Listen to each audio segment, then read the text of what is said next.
Pemakzulan Bupati Pati Sudewo masih berlangsung. Lalu bagaimana warga Pati menanggapi pengkajian yang dilakukan tim Pansus DPRD Kabupaten Pati? Kita telah terhubung dengan warga Pati yang merupakan koordinator Aliansi Masyarakat Pati Bersatu, Bapak Supriyono, dan juga pengamat politik Universitas Diponegoro, Bapak Teguh Juwono. Dan kami juga sudah mengundang pihak DPRD Pati dan anggota DPR fraksi Partai Gerindra untuk membahas pansus pemakzulan ini, namun belum ada yang bersedia bergabung dalam diskusi petang kali ini. Selamat petang Pak Teguh dan juga Pak Supriyono, semoga dalam kondisi sehat selalu.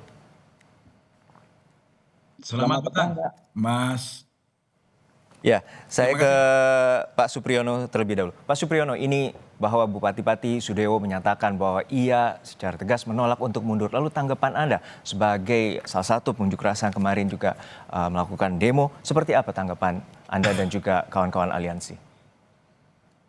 Ya, itu kan haknya Bapak Bupati Sudewo. Target kita tanggal 13 Agustus itu kan satu, Bapak Sudewo untuk menandatangani surat pengunduran diri. Kalau itu tidak terlaksana, nanti kita yang kedua kita akan merasa ke gedung DPR untuk menuntut DPR pengusulan hak angket. Dan alhamdulillah kemarin usulan hak angket dari Aliansi Masyarakat Pati dipenuhi oleh DPR Kabupaten Pati. Artinya Anda akan mengikuti dan juga terus mengawasi proses pansus yang tengah berjalan di DPRD saat ini?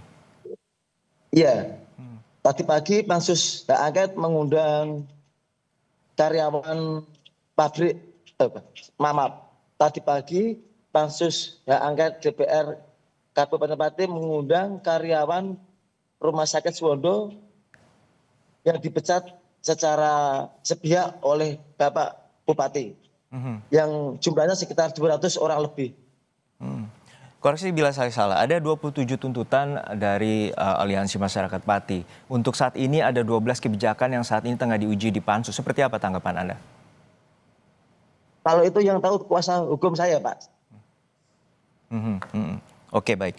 Saya ke Pak Teguh. Pak Teguh, ini melihat bahwa modal sosial politik dan juga ketidakpercayaan publik terhadap Bupati Pati Sudewo ini semakin mengemuka. Dan seperti apa Anda melihat bahwa ini tekanannya ada horizontal dan juga vertikal. Vertikal dari DPRD yang tengah melakukan pansus dan juga horizontal dari masyarakat. Harus dilihat dalam dua paradigma ya.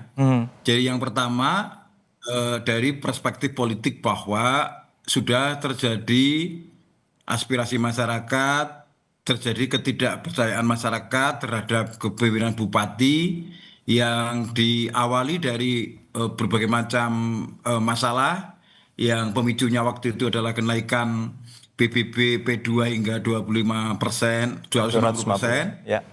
Nah, kemudian itu merembet kemana-mana sampai sekarang juga soal rumah sakit dan sebagainya. Ya.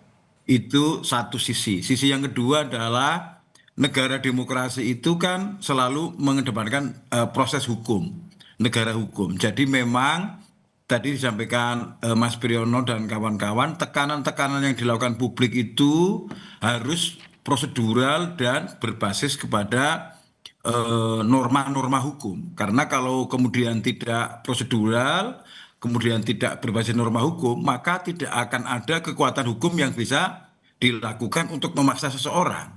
Termasuk tadi misalnya dikatakan ketika misalnya bupati diminta untuk mengundurkan diri, ternyata beliau tidak bersedia, itu tentunya hak beliau sebagai seorang warga negara.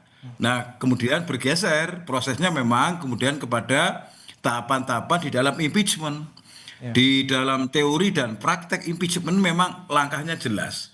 Impeachment dilakukan paling tidak ada 5 tahap. Memang panjang ya. Impeachment pertama adalah pengusulan oleh DPRD. Pengusulannya tadi melalui hak angket. Hak angket kemudian DPRD membentuk pansus. Kemudian pansus itu nanti melakukan pemeriksaan. Nah, jadi sekarang ini sebetulnya kalau dilihat dari aspek tahapan itu sekarang masih di tahapan kedua ya. Tahapan pertama kan pengusulan, sudah diusulkan, sudah diproses. Tahapan yang kedua sekarang ini adalah pemeriksaan. Nah, saya lihat DPRD juga bertindak hati-hati supaya tidak cacat hukum. Karena kalau ini cacat hukum kemudian digugat di pengadilan itu bisa lebih berkepanjangan. Oke, kami putarkan kembali terkait dengan pernyataan Wakil Ketua DPR Sufmi Dasko Ahmad merespons soal tuntutan mundur Bupati Sudewo yang juga merupakan kader Partai Gerindra setelah pernyataan kontroversialnya menaikkan pajak bagi warga Pati hingga 250%. Dasko menyatakan akan menghormati proses dan mekanisme yang saat ini tengah berjalan. Kita lihat kan sudah dilakukan proses-proses yang menurut saya sudah on the track dilakukan oleh DPRD Pati dan kita hormati proses-proses itu sesuai dengan mekanisme yang ada dan kita akan monitor perkembangannya demikian. Gimana? Bupati Pati ada sanksi atau peringatan gitu? Ya itu belum dibicarakan ya, nanti kita akan lakukan evaluasi secara menyeluruh demikian. Ya, saya sambung lagi ke Pak Teguh. Pak Teguh tadi melihat bahwa ketidakpercayaan tidak adanya ketidakpercayaan dan juga runtuhnya kepercayaan ini juga berjalannya pemerintahan saat ini seperti apa? Karena masyarakat sudah tidak mengakui bahkan juga meminta mundur. Lalu seperti apa? Apakah proses pansus di DPRD harus dipercepat? Pak Teguh? Oh, oke, baik.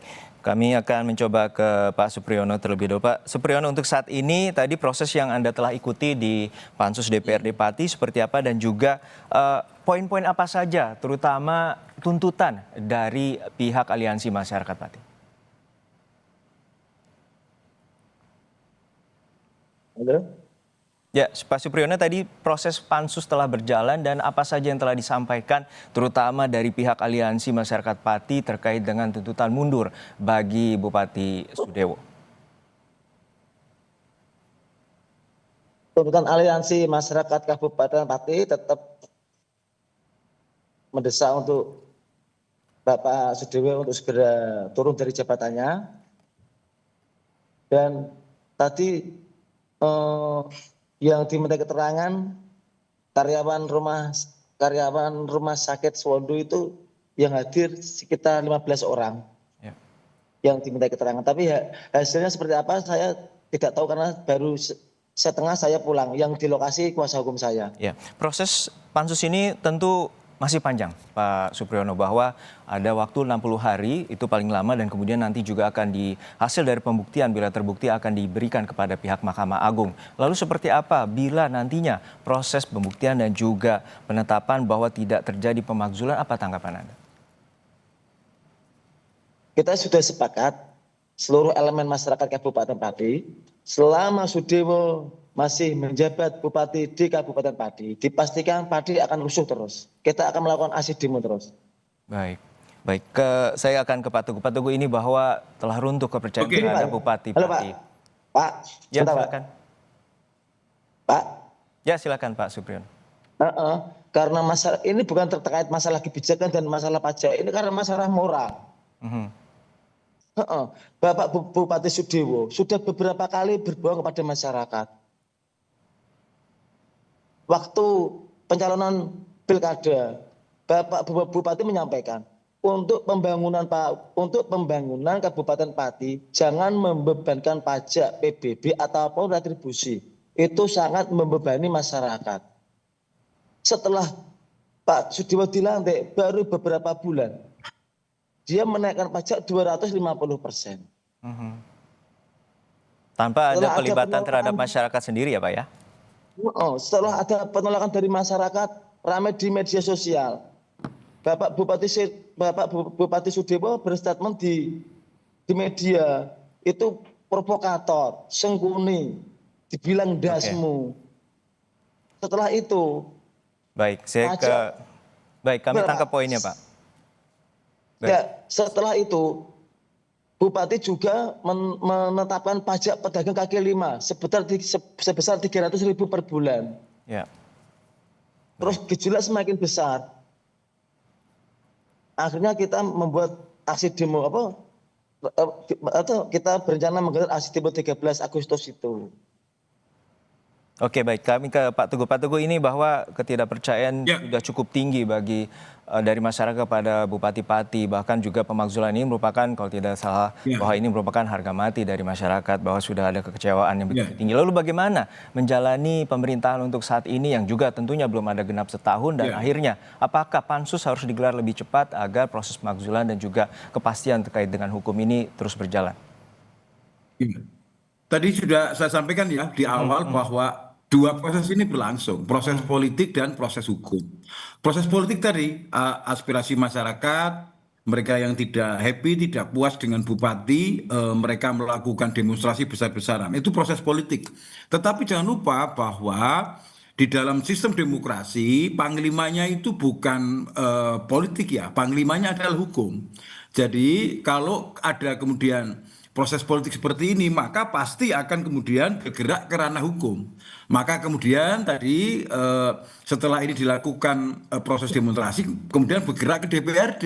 Karena pemerintah pusat, pemerintah provinsi tidak akan menerima proses usulan apapun kalau tidak melalui prosedur hukum. Oleh karena itu kan komentar Mendagri, komentar gubernur itu komentar yang sangat hati-hati supaya kekuatan-kekuatan itu berada di dalam koridor hukum.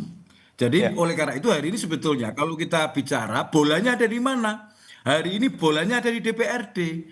Jadi sekarang kita beri waktu DPRD untuk melakukan penggalian, pemeriksaan terhadap pelanggaran-pelanggaran yang tuduhkan kepada bupati. Nah, DPRD itu memverifikasi itu, Baik. bisa mengundang kelompok-kelompok yang kemarin berdemonstrasi, bisa mengundang Tapi terakhir ini, Pak. pegawai, bisa Ya, baik. mengundang pak untuk memastikan itu gitu. Ya, dan ini persoalan terakhir yang tadi disampaikan oleh Pak Supriyono bahwa ada sikap yang arogan dari Bupati Sudewo, bahwa juga kita melihat apakah ini menjadi fenomena bahwa masyarakat juga menilai bahwa pemimpin yang arogan ini perlu sadar bahwa aspirasi masyarakat itu penting. Dan kita mengetahui bahwa Bupati Pati ini juga mengikuti pembekalan pada saat Februari lalu. Dan seperti apa sebenarnya Anda melihat adanya fenomena ini? Itu harus diverifikasi ya Mas, harus diverifikasi di dalam proses di DPRD. DPRD nanti akan mengundang semua orang, apakah itu opini, apakah itu pendapat, karena kalau proses hukum kan harus berbasis fakta. Oke. Untuk berbasis fakta itu maka nanti diuji, di semua diundang, terus kemudian menyimpulkan, oh ternyata ini memenuhi syarat untuk diberhentikan, maka diproses lebih lanjut. Kalau tidak, maka akan seperti apa. Oleh karena itu kan jelas sebetulnya ya, dari aspek itu sebenarnya sangat jelas bahwa kalau pemimpin harus mendengarkan rakyat, kemudian pemimpin harus peduli terhadap kepentingan aspirasi. Saya kira itu standar yang ada di mana-mana gitu. Ya, dan waktu itu Yang juga perlu pada didorong Februari sebetulnya tadi pembekalan itu. terhadap kepala daerah telah dilakukan pada ratusan kepala daerah yang dari pemerintah pusat terhadap pemerintah daerah. Baik, kami tangkap pesannya dan kemudian kita menjadi evaluasi dan juga akan melihat bagaimana proses pansus dan proses hukum yang tengah berjalan di DPRD Pati. Terima kasih Bapak Teguh Yuwono, pengamat politik Universitas Diponegoro, dan juga Bapak Supriyono, Aliansi Masyarakat Pati Bersatu, telah berbagi informasi di Kompas Petang. Baik, terima kasih.